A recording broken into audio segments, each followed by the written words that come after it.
Mutolaa bu oddiygina kitob o'qish emas. Bu qalbning, tafakkurning va ruhning oziqlanishidir. Inson tanasi qanday nafas olmasa, yashay olmasa, aqliy va ma'naviy hayoti ham kitob o'qimasa rivojlanmaydi. Shuning uchun ham mutolaani nafas olishga o'xshatish bejiz emas. Chunki har bir o'qilgan sahifa, har bir o'zlashtirilgan satr insonni ichki dunyosiga yorug'lik olib kiradi.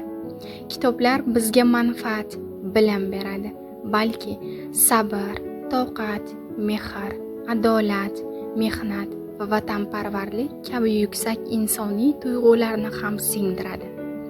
Mutolaa orqali biz buyuk allomalar, donishmandlar, yozuvchilar bilan suhbatda bo'lamiz.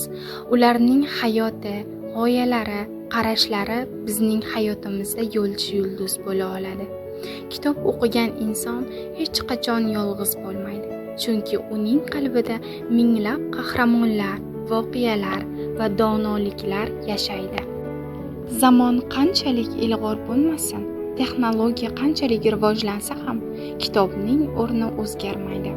Zero mutolaa qilgan inson dunyoni ko'proq anglaydi, o'zini yaxshi tushunadi, boshqalarni qadrlaydi.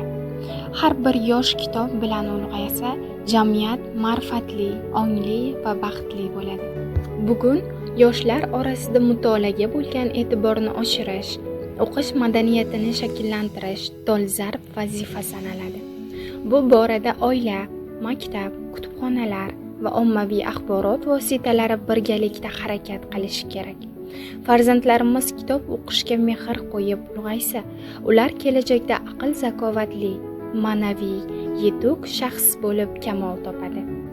Shunday ekan, har birimiz o'zimizdan boshlab kitobni do'stimizga aylantiraylik.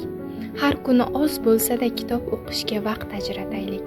Chunki mutolaa bu nafas olmoqdir, bilim nafasidir, ma'naviyat nafasidir, hayotning eng totli nafasidir.